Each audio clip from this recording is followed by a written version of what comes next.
A high-level whistleblower from the world's leading source of climate data has revealed that NOAA deliberately published fraudulent data on global warming.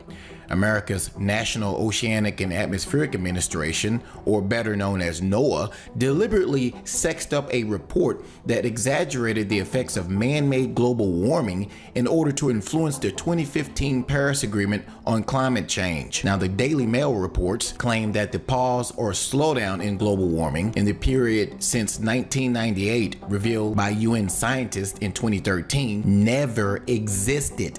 It's a lie, and that world temperatures have been rising faster than scientists expected it. Launched by NOAA with a public relations fanfare, it was splashed across the world's media and cited repeatedly by politicians and policymakers. But the whistleblower, Dr. John Bates, a top NOAA scientist with an impeccable reputation, has shown the Mail on Sunday irrefutable evidence that the paper was based on misleading, unverified data. It was never subject to NOAA's rigorous internal evaluation process, which Dr. Bates devised. His objections to the publication of the faulty data were overridden by his NOAA superiors in what he describes as a blatant attempt to intensify the impact of what became known as the Pause Buster paper. His disclosures are likely to stiffen President Trump's determination to enact his pledges to reverse his predecessor's green policies and to withdraw from the Paris deal, so triggering an intense political row. In an exclusive interview, Dr. Bates accused the lead author of the paper, Thomas Carl, who was until last year director of NOAA's section that produces climate data, the National Centers for Environmental Information, or NCEI, of insisting on decisions in scientific choices that maximize warming and minimize documentation in an effort to discredit the nation of a global warming pause, rushed so that he could time publication to influence national and internal deliberations on climate policy. Dr. Bates was one of two principal scientists at the NCEI, based in Asheville, North Carolina. Official delegations from America,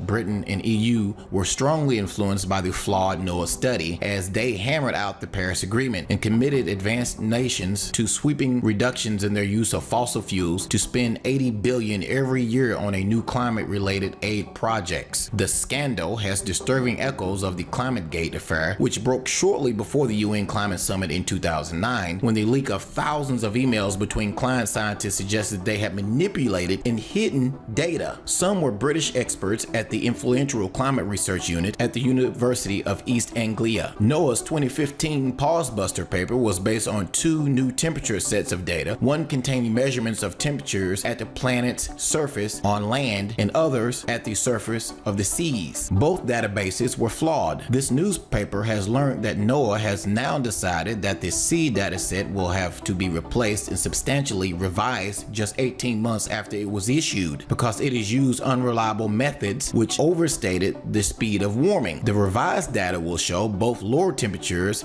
and a lower rate in the recent warming trend. The land temperature dataset used by the study was affected by devastating bugs in its software that rendered its findings unstable. The paper relied on a preliminary alpha version of the data, which was never approved or verified. In other words, this is completely fake and bogus. Also, we would like to know what you think. Is climate change a fraud, or is it all real and we're heating up every single year just like the phony data shows? Leave your comments under this video. Thanks for watching.